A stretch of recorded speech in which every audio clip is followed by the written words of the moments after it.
Hola, buenas tardes. Día político por TSI. Abogado Juan Carlos Aguilar, ¿cómo está usted? Bien, Ramón, Tranquilo. gracias por la invitación. Un gusto estar aquí con Marlon también. Bueno, aquí también saludo al abogado Marlon. ¿Cómo está? Bueno, muchas gracias por la invitación. Un gran muchacho, un gran intelectual ese hombre. Sí. Sabe bastante. De los jóvenes Con esas, profesionales, ¿verdad? Sí, debería de estar en instituciones que de verdad se puedan explotar. Este es un buen muchacho, un buen profesional. Lo he visto varias veces y sí tiene puntos muy acertados y congruentes. Bueno, es cierto. Miren, hay un tema muy importante. Hoy lo anunciaba el diputado Carlos Umaña, del Partido Liberal de Honduras. Por tercera vez se ha presentado la ley de colaboración eficaz, señores. Esperamos que en esta oportunidad que hay una agenda compartida entre nacionalistas y liberales se pueda aprobar. Su criterio. Bueno, yo estaría de acuerdo si cumple con los parámetros legales en cuanto a la calidad probatoria. Es decir, no solamente nos vamos a basar en el hecho de que alguien venga a declarar en contra de un funcionario, sino en tener un sustento legal, porque eso pasa mucho en Estados Unidos, ¿verdad? Pero lógicamente acompañado de un sistema probatorio bastante sólido y fuerte. Y la otra es que sea proporcional al bien jurídico protegido, porque ambas personas son delincuentes, el colaborador eficaz y al que delata como tal. Pero esa proporcionalidad va encaminada al daño que se le causó al bien jurídico protegido. Fácil y sencillo. Por ejemplo, no es posible que una persona que haya lacerado 20 millones del erario público vaya a denunciar al que laceró 1 millón y lo premien al que de 20 millones y metan preso, por ejemplo, al que laceró 1 millón. Por lo tanto, esa proporcionalidad tiene que ir encaminada a eso y que la investigación no se base sólidamente como prueba madre o principal en la declaración del colaborador eficaz. Abogado. No, totalmente de acuerdo con lo que establece el abogado Marlon, y creo que aquí hay que definir varios elementos. Una ley de colaboración eficaz, y ahí va en consonancia con lo que él decía, va dirigida y va en función de establecer y deslegitimar, o mejor dicho, desarticular grandes redes de corrupción, en temas de narcotráfico, en temas de corrupción, en temas de lavado de activos, delitos financieros que son complejos. Entonces ahí es donde, si hay una aprobación de una ley de colaboración eficaz, tiene que ser una aprobación de una ley acorde a lo que se busca en el sistema de justicia hondureño. No se puede comparar una ley de justicia negociada, como se maneja en Estados Unidos, que ellos le conocen como justicia negociada, por eso la tasa también sube en esos casos. Cuando se aprueba una de estas leyes, las tasas de condena en ese sentido, porque normalmente hay un acuerdo. Y lo otro, y que creo que hay que destacarlo, y va enfocado en comprobar la información que se da. No es el simple hecho de que yo diga voy a colaborar, voy a delatar, pero si esa información no es comprobable, e incluso el tema de comprobar la información, el beneficio debe ser proporcional a lo que se va a comprobar. Es decir, si va a haber una reducción de la pena, si se va a extinguir esa pena, si van a ingresar a un sistema de protección de testigos protegidos, por ejemplo, él y su familia, entre otros elementos que hay que tomar en consideración, y que incluso en esa ley también, y lo hablo desde la parte doctrinaria, de los estudios que tengo en estrategias anticorrupción, establecen, por ejemplo, al corrupto, y ya está comprobado doctrinariamente, le duele más que se persiga el tema de los activos, la recuperación de los activos, que debe estar en una de estas leyes de colaboración eficaz, a cumplir una condena, por ejemplo, de 5 o 6 años, pero sabe que cuando sale tiene $2 millones guardados en una cuenta o en algún lugar. Entonces también una ley de colaboración eficaz, y parte de la colaboración que brinda una de estas personas debe estar enfocada en retribuir y devolver esos activos que han sido sustraídos. Ahora, ¿habrá voluntad política para poder aprobar una ley de colaboración eficaz? ¿Y qué tan importante es para luchar contra estos grupos criminales y los que cometen corrupción en Honduras? Es que el problema es que básicamente ya existía una ley, pero no se llama ley de colaboración eficaz. El Código Procesal Penal establece que es un criterio subjetivo de la Fiscalía General de la República. Ahí vamos, que esa subjetividad que tiene el Ministerio Público ya no se transformaría en únicamente él. Tendría que ver elementos esenciales como la aprobación del juez, ¿verdad? Porque el juez tiene que analizar. En Estados Unidos ese tipo de acciones se da, pero si el juez le da la cabida a este tipo de petición. ¿Por qué? Porque el hecho de que sea demasiado subjetivo se ve en el entrampamiento que existe porque políticamente fue designado el fiscal general. El problema es ese. Bueno. Pero ¿por qué? Porque en algunos y en la mayoría de los casos un partido político determinado que se encuentra en el poder es el que nombra al fiscal general. de acuerdo a los partidos, de acuerdo a la representación en el Congreso Nacional. Por lo tanto, sí la ley de colaboración eficaz le quitaría esa autonomía total del Ministerio Público y ahí involucraría el Poder Judicial en el hecho de poder acceder a esa colaboración. ¿Por qué? Como dice el abogado, si no es proporcional tu ayuda en lo que le va a beneficiar al Estado, pues yo no te quiero como colaborador eficaz. Vos sos una persona que deberías de estar con todo el peso de la ley. Y bien dicho eso de la proporción de los bienes, que se le persigan los bienes. Pero el asunto también es que tiene que ser proporcional. Por ejemplo, hay personas que es primera vez que trabajan en el sector público y los acusan de la comisión de un delito por el desfalco de 1 millón de lempiras, pero toda la vida han tenido cualquier cantidad de bienes porque se han dedicado al ejercicio privado, pero usted no le va a ir a quitar 20 millones de lempiras cuando su desfalco supuestamente es de 1 millón de lempiras. Le va a quitar el 1 millón de lempiras más los daños y perjuicios o de lo obtenido de esa conducta. Me está dando otra arista que la vamos a analizar más despuesito, porque el abogado lo que me está diciendo es aseguramiento de bienes. Exactamente, porque arrasan aseguramiento de bienes. ¿Habrá que reformar la ley de la UABI? No, para mí nunca. ¿O es que no debe de existir? Para mí nunca debió de existir la ley de privación de dominio tal como está. Bueno, sigamos debatiendo este tema. Después vamos a volver con nuestro. ¿Qué opina lo que dice el abogado? No, ¿Habrá que eliminar la ley de la UABI, cree usted? Bueno, no sé si eliminar, pero sí hacer una revisión para ver qué elementos son positivos y qué elementos se deben de eliminar. En algún momento se habló de esta ley de la UABI como una ley demasiado inquisitiva, ¿no? En función de cómo se perseguían los bienes, y ahí sí estoy totalmente de acuerdo con el tema de la proporcionalidad. Y ahí también es donde se deben de establecer los mecanismos y las pruebas periciales, ¿no? Inclusive, y hacer un estudio socioeconómico de esas personas, de cómo entró. Y mire, y aquí vamos a entrar a otro tema, las declaraciones juradas que se presentan ante el Tribunal Superior de Cuentas, porque esas sirven para ver cómo entró una persona a trabajar al erario público, es decir, qué tenía y cómo está saliendo. Y en función de eso usted puede ver la proporcionalidad, si existió algún tipo de enriquecimiento ilícito, y hacer la asociación en el caso de que lo estén procesando. Ahora, pero mire lo que plantea el abogado Duarte. Dice, bueno, en estos momentos, si alguien entra al sector público a trabajar, ha trabajado toda su vida antes de ser funcionario, lo acusan por el desfalco de 1 millón de lempiras, y estas personas tienen bienes, 30, 40 millones de lempiras, dice el abogado, hombre, un momentito, no se le puede ir y se le puede expropiar o se le puede asegurar los bienes de una manera general porque solamente se le está persiguiendo por un delito menor. Exactamente. Entonces, ¿para usted hay error en estos momentos con la UABI? Totalmente, mire, hay dos situaciones. Y esa es la ley de privación de dominio. Lo que tiene la UABI es un reglamento porque ellos son administradores. Correcto, administradores de los bienes, sí. La ley de privación de dominio establece inclusive bienes equivalentes. Pero ¿cuál es el problema? Que hay bastantes ítems que usted tiene que comete para que le puedan privar definitivamente de los bienes. Pero claro está que lo más importante es lo siguiente. Solo tiene que acreditar dos extremos, origen y destino. Si el origen es lícito y el destino es lícito, usted no le pueden quitar nada. El problema es que la Fiscalía empieza con el hecho de decir la mezcla, como que usted tome de manera ilícita 100 lempiras, lo meta a una cuenta donde tiene 10 millones y dice la Fiscalía que por el hecho que mezcló esos 100 lempiras le va a quitar todos los 100 millones. O sea, es desproporcional aun y cuando la ley establece el hecho de la equivalencia. Cuando la Fiscalía habla de manera desproporcionada de esa mezcla, esto quiere decir que esta mezcla es una parte significativa, importantísima, como por el hecho que usted tenga 1000 lempiras en su cuenta y usted le metió 1 millón de lempiras a la cuenta, que ya usted la abrió con toda la ley, cumpliendo con los requisitos, pero viene la Fiscalía y le cercena todo. Por lo tanto, yo sí tengo mis reservas. ¿Por qué? Porque en gobiernos anteriores, inclusive, para quitar adversarios políticos, le presentaban la ley, le presentaban requerimiento fiscal, aseguramiento de bienes por medio de la ley de privación de dominio, y automáticamente usted ya no era rival político. Entonces, ¿para usted hay que reformar la ley de privación de dominio o habrá que derogarla?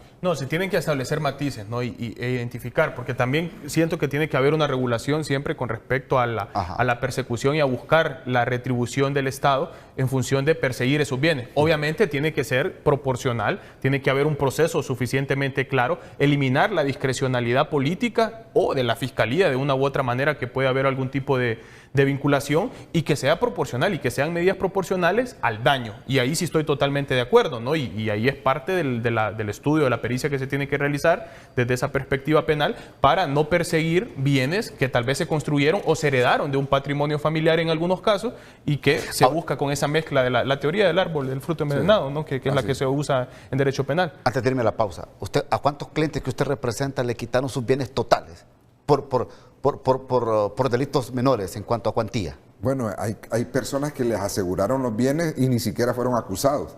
Porque esa es una figura que no se sabe si es penal, administrativo, civil. Por lo tanto, venir a decir que se hizo de manera descabellada, sí. No le niego que en algunos casos, y casi en su mayoría, la Fiscalía tenía indicios para presentar las correspondientes aseguramientos, pero aquí destruyeron patrimonios enteros con el objeto de quitarlo inclusive a otro adversario comercial. Y se hizo. ¿Por qué? Porque se prestaban instituciones como la Lucha, en algunos casos la ATIC, inclusive la Policía Nacional, donde habían funcionarios que eran amigos de empresarios o por alguna cuestión monetaria, me quito a mi adversario comercial, acuso a este de tener acciones ilegales y una vez asegurados e incautados, ese empresario ya no lo tenía como competencia. Me voy a ir a la pausa porque quiero retomar el tema de la ley de colaboración eficaz. Lo que han mencionado aquí mis invitados, el artículo 28 de la actual ley de procedimientos penales en Honduras. Esto habla de una figura, el criterio de oportunidad. ¿Se podrá esto fortalecer con esta ley de colaboración eficaz? Vamos después de la pausa.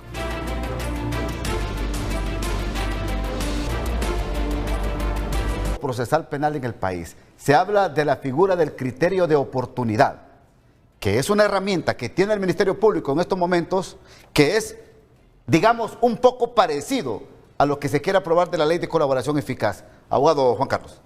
Bueno, sí, esta figura, como ya lo veíamos en el código anterior, está en este código penal también, y ahí podemos ver las aristas inclusive, ¿no?, que establece o los escenarios que establece, cuando la pena no exceda de 5 años, la afectación al interés sea público y sea mínima. Y creo que si lo asociamos en la proporcionalidad, cuando se utiliza una ley de colaboración eficaz y la finalidad que tiene una ley de colaboración eficaz, en el sentido de que es para estructuras criminales, que es para grandes redes de corrupción, ahí no estaríamos hablando de penas de 5 años y que la afectación es mínima. Entonces, esto lo podemos ver como un escenario vinculado directamente a casos específicos de un ciudadano común y corriente, pero si hablamos y nos enfrascamos estrictamente en una ley de colaboración eficaz, estamos hablando de gran corrupción. Estamos hablando de muchos millones de lempiras. Estamos hablando de que la afectación no es mínima al erario público, sino que es una afectación a la colectividad o a la ciudadanía hondureña en ese sentido. Y a partir de ahí es que se tiene que tomar con esa responsabilidad el uso, la creación y sobre todo cómo se va a regular esa ley de colaboración eficaz, porque sí, el código da elementos, pero esta ley lo que viene a hacer es fortalecer el tema de lucha contra la corrupción y otras estructuras criminales o de delitos que se manejan, y que al final de cuentas, bien utilizada, es adecuada, porque, le voy a poner un ejemplo, Seguro Social. O sea, Seguro Social, los cargos más altos que llegaron fue a Mario Zelaya, pero con una ley de colaboración eficaz, con toda la información que manejaba esta persona, se pudo haber llegado a los autores intelectuales o a personas dentro de esa jerarquía de la estructura criminal que estaba superior. Entonces, para esos escenarios es donde se utiliza una ley de colaboración eficaz. En este caso, el código, desde mi perspectiva y de mi análisis, va más enfocado a daños menores, a delitos incluso que son menores también, y a personas que incluso no son reincidentes, ¿no? Porque no se le va a aplicar un criterio de oportunidad a una persona que está reincidiendo en delitos. Abogado Duarte. Lo que pasa es que si usted lee más abajo de ese artículo... Vayamos bajando, por favor, Ricardo. Si usted lo lee más abajo, el último numeral... El 5. Exactamente. Mire, cuando se trate de asuntos de delincuencia organizada, de criminalidad violenta, dice protagonizada por grupos, bandas delincuenciales, delitos graves de la realización de investigación o realización compleja y persecución, el imputado colabore eficazmente, ahí habla, con la investigación, brinde información especial para evitar que continúe el delito que se perpetre.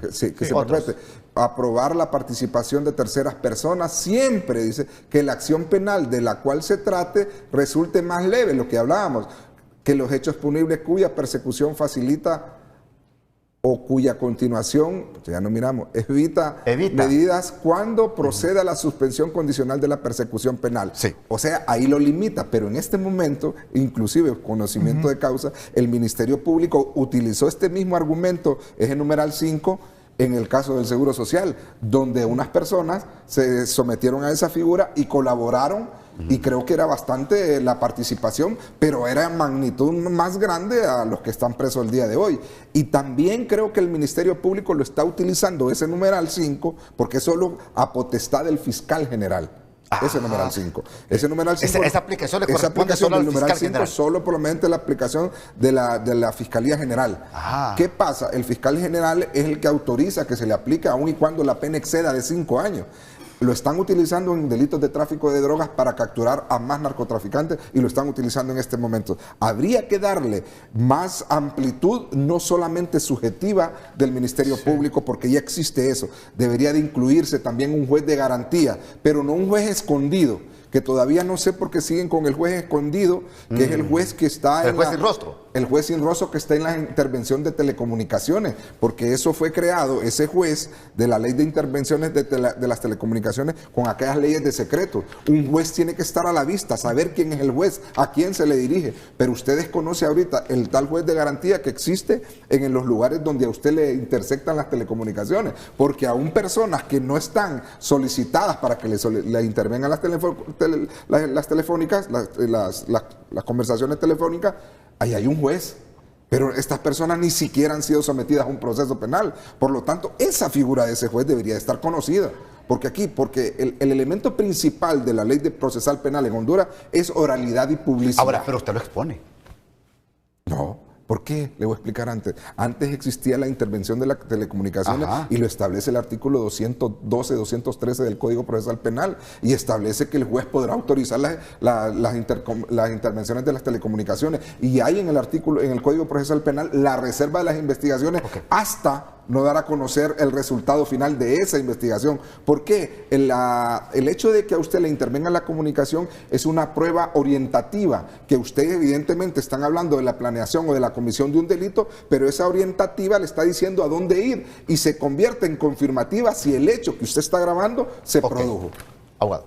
No, totalmente. Y bueno, mire, y eso es parte de estar en la praxis, ¿no? Con cómo se está utilizando esta figura o este numeral 5 de este criterio de oportunidad. Y ahí también es de establecer, o sea, si bien es cierto, ¿qué dejamos? Porque aquí se incluyen delitos de gran magnitud, ¿no? Y vinculados a gran corrupción, delitos de delincuencia organizada y todo lo que implica en ese sentido, pero no puede haber un tema de excepcionalidad que queda a la discrecionalidad del fiscal o que queda a la discrecionalidad de los fiscales subalternos en ese sentido, sino que más bien se tiene que implementar reglas claras. Es decir, para gran corrupción, para criminalidad organizada que incluya estructuras criminales lo suficientemente grandes, que se utilice una ley de colaboración eficaz. Y para casos quizá que sean más pequeños, si lo vemos en función de la afectación a la sociedad hondureña, pues utilicemos criterios de oportunidad en ese sentido. Pero dice el abogado Duarte que la figura esta de criterio de oportunidad, que es una disposición de la Fiscalía General, a quien se le otorga o no,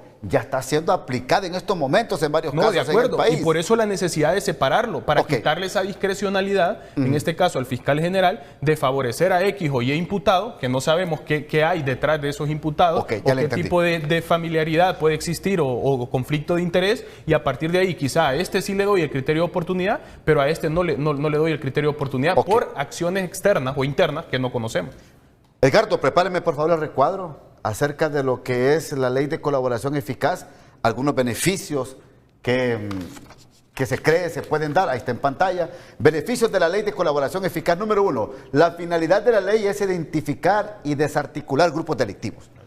Combate directo a los delitos relacionados a corrupción. El Ministerio Público podrá celebrar acuerdos de colaboración y beneficios con personas que han participado en hechos delictivos.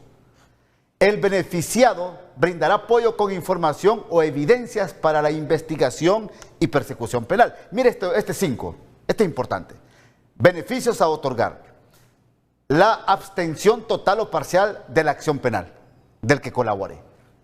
Suspensión condicional de la persecución penal bajo condiciones.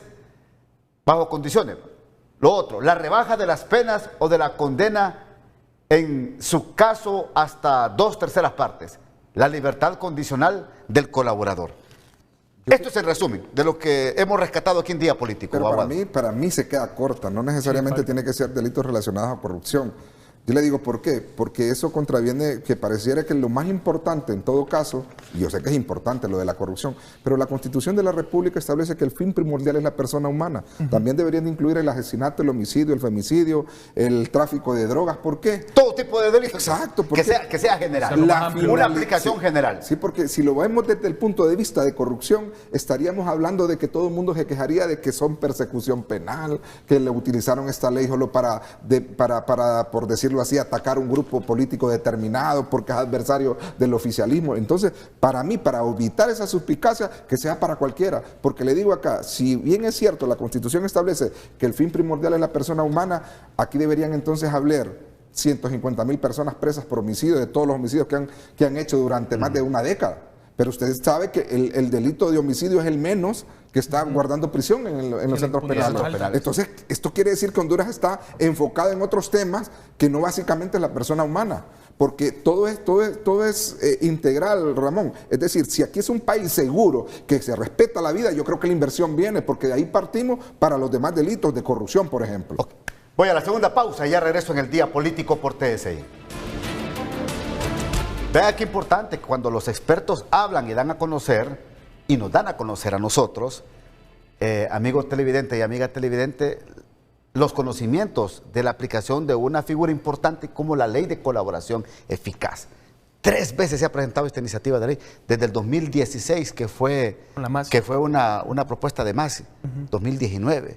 Ahora surge otra propuesta, la diputada Fátima Mena también presentó otra propuesta. Concluyamos, por favor.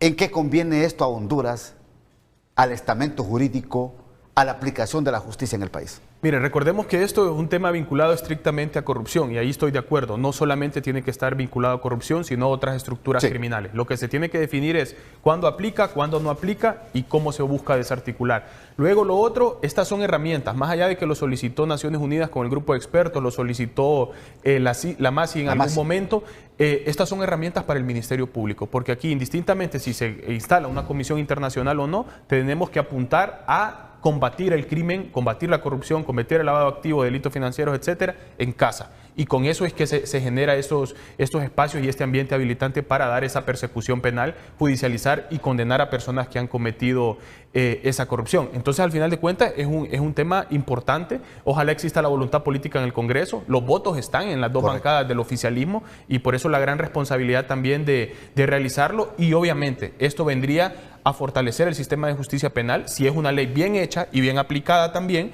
para desarticular redes de corrupción, de narcotráfico, de lavado de activos, delitos financieros, etcétera, a acelerar, ¿no? Incluso, o ahorrar dinero que se gasta en procesos judiciales largos y a tener una tasa de culpabilidad o de tasa condenatoria en ese sentido es más alta también a través de los acuerdos y no solamente quedarnos con mandos intermedios o mandos bajos que normalmente son los que responden a la justicia, sino ir a los cabecillas o autores intelectuales. Conclusiones, abogado. Y para mí sería la publicidad del acto, Ramón. O sea, si un funcionario se sabe que se está metiendo a la administración pública, todos los actos son públicos.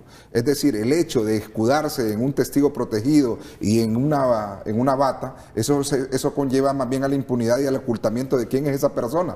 ¿Por qué? Porque si usted fue funcionario y actuó de manera ilegal y ahora le va a servir al Estado para acusar a otras personas, pero usted también corrió el riesgo y tiene que exponer cuál es el daño que se le causó al Estado y cuál es el daño que usted también como colaborador eficaz le hizo al Estado. ¿Por qué? Porque si usted se sienta ahí como testigo, la gente tiene que saber, porque son cosas públicas, y decir, señores, pero este testigo que acaba de llegar a la fiscalía, que dice que él solo se robó, por ejemplo, 100.000 lempiras, nosotros sabemos, el pueblo hondureño, que tiene 2 casas en el sur, 2 casas en el norte, tiene una cuenta de la suegra, tiene una cuenta del tío, entonces, por lo tanto, es el pueblo que va a fiscalizar eso. Y si me digan que es de protección, ¿cómo va a pedir protección si sabe que desde que se metió como funcionario, lo que va a administrar no es el dinero suyo?